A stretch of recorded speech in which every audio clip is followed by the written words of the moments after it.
Hello, everybody, and welcome to the Dasch Cast. I am Curtis Dash. Joined with me, as always, is Brandon Colago. Brandon, say hello. Let's do it.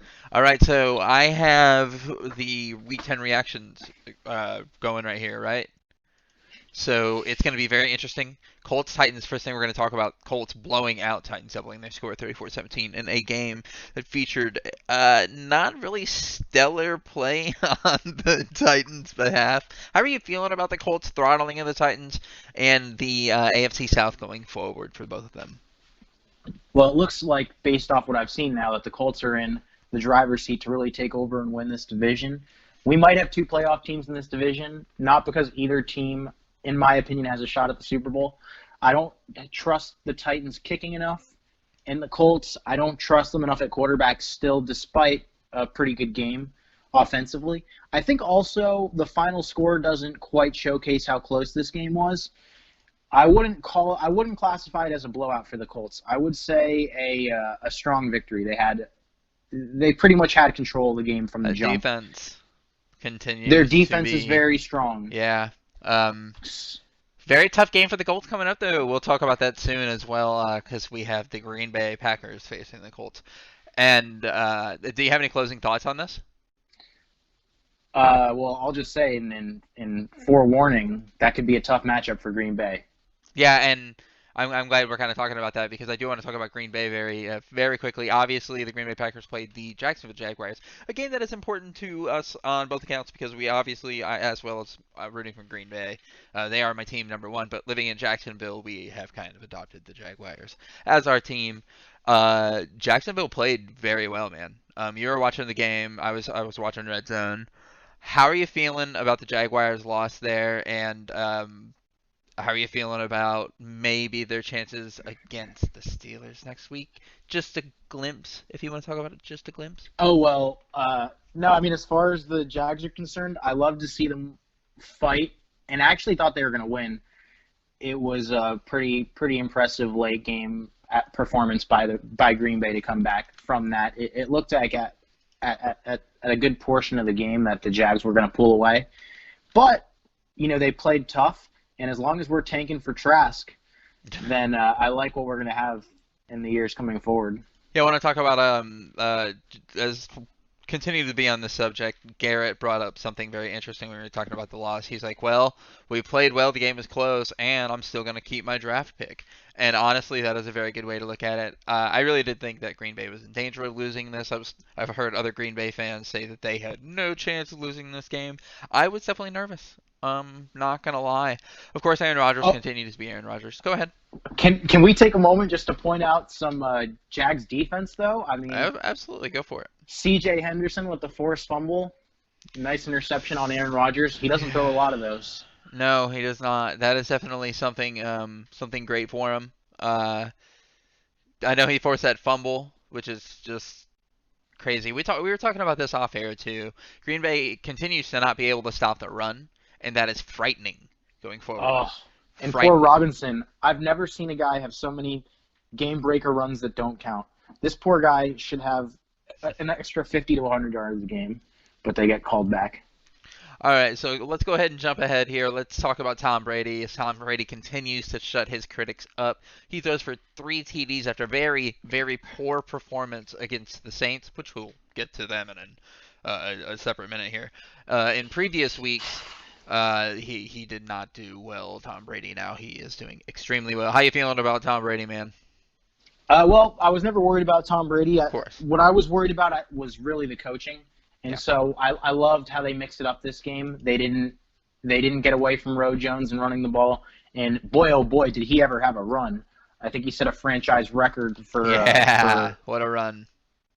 oh man, it was really incredible. So as long as and I think he's actually proven that he's the better of the backs between Fournette. As much as I Oof. loved Fournette back in the day, Yeah.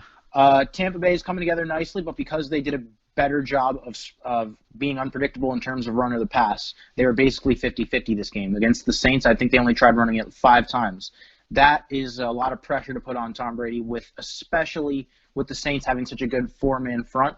Carolina didn't have as good of a four-man front on defense, and so when you mix it up all together, it allowed Brady to do what he does, and that's play action and hit the open guy. Yeah, Tom Brady was excellent. Look for him to continue to be excellent weeks going forward, I believe. I think he's definitely gelling. Um, on the other side of that ball, though, we had Teddy Bridgewater with a hurt knee and no McCaffrey. Anyway, no McCaffrey next week as we go Hmm. forward without Teddy Bridgewater, who just got paid $20 million a year. That's kind of scary, man. Granted, this is the opposite knee that he had hurt, I believe, not the same knee that almost ended his career, like back in 2016 or something like that. So that is nice. Hopefully he gets better soon. Obviously, that team needs all kinds of Yeah. help right now. Wish them the best. Wish them the best. Let's go ahead and move on to New Orleans here as Drew Brees is diagnosed with a couple fractured ribs and a collapse along with an uncertain recovery time. We've heard optimistically, and that's a heavy inspiration on the, or excuse me, heavy emphasis on the optimistic 2 to 3 weeks recovery time. But I don't know, Brandon. Does it spell doom for the Saints and to just like kind of just give the Bucks like a free ride to the NFC Championship? It is essentially the easiest. I mean, the I think we'll get the Brees back opportunity before that this, but the Bucks are getting right now is really incredible. But I don't want to take away from how ugly this win was. Let's not forget, San Francisco was up 10-0 to start off the game. The Saints got off to a slow start, probably a little fat and happy off that win against the Bucks, and you know that wasn't an impressive win in my opinion. And obviously you lose Breeze, which is really tough, but Winston supposedly now has his LASIK surgery so he can see his teammates, so let's see if that helps. If Winston can obviously do what Bridgewater did, then it doesn't quite make the division as easy as you might think at first glance. yeah, very, very interesting over there in New Orleans. I do think we'll see Drew Brees back for the playoffs. There's no way he does not play in the playoffs. This might be a reason for them to play for the bye, to give Drew Brees that extra rest. They can do it. We've seen a quarterback come in there and win 5 straight games. It's a little later in the season, I think, now than it was last time. I could be wrong there completely. Um, but this is definitely put up or shut up time for the Saints. This is kind of dangerous. You do not want to give the Bucks any breathing room. Let's move on to the Washington football team, which, oh my God, please get a name. For God's sakes. Let's talk about Alex Smith. I would really love to talk about Alex Smith. This is Oh awesome. yes, Um, great story. First start in over 700 days after a very horrific injury that we really do not need to continue to describe and discuss. It's great to see him back on the field. He was 38 of 55, 390 for a loss. 0 touchdowns. They had a chance. The Lions almost choked that game. They came back from 21 down or something like that to make that a football game. How are you feeling about Alex Smith? Are you great to see him? Do you think he is going to be the Alex Smith we remember? I do. I believe so. And interestingly enough, with the Eagles dropping this game to the Giants, Washington now is in a very, very good spot to compete for that playoff position. Now, the Cowboys were my pick at the beginning of the year, obviously, with me not knowing Sure. Alex Smith would get his chance. So I Or feel Dak going some out. obligation to appreciate the fact that the Cowboys actually are still in a pretty good position also to win that division. It is wide open. I can't wait to see what happens. It's so great to have a story like that to make what would otherwise be a very boring division to watch semi-interesting. Yeah, a division we thought that was going to be very awful with only terrible, terrible stories going forward has suddenly turned into an interesting division to watch. Unfortunately, for Alex Smith, the thing is I don't know if I can name a single weapon that they have in terms of receivers. But if anybody can turn them and Alex Smith continues to be an old kind of Alex Smith, absolutely this team could be fantastic. I want to talk about one more team real quick. We have to talk about the Kyler Murray Hail Mary Oh to yes, yes, DeAndre yes. Hopkins mossing over 3 people. It's a stunner of a game. I remember watching that game, and Brandon had actually talked me into Arizona. Definitely talked me into Arizona, and watching that game. And what an athletic throw! What a way to get away! How are you feeling about that throw, man? What are you feeling about the play? So that throw is just the definition of a perfect Hail Mary. Granted, Hopkins is one of very few receivers that makes that catch, Yes. but let's just analyze.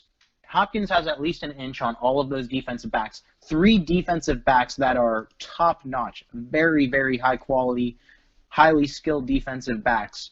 But let's not forget, Hopkins has an inch on all of them and also has probably 5 inches of vertical on all of them. So when Murray puts this ball in the high point for Hopkins, 55 yards away, I mean, that is just a textbook perfect throw. And Hopkins, obviously, being the receiver that he is, comes down with it. That would never even be attempted if it wasn't to anyone but Hopkins. So credit to both of them. Unbelievable play. Yeah, I loved his tweet after the game, Kyler Murray's tweet after the game. Hopkins down there somewhere, and or Hop down there somewhere. That was fantastic. Um, Absolutely amazing play by the Cardinals, who are on a short rest. They're going to Seattle, who is obviously coming off a loss again to the Rams. But that is a story that is going to be interesting for next week. We will talk about the Rams and we talk about all those teams next week. But thank you guys for listening. We're going to go ahead and wrap this up here. Please like, please subscribe. Brandon, I believe you have a song. December 1st. So keep that in mind. Everybody keep an eye out for that. You know that's going to be in the description as always. We'll see you next clip.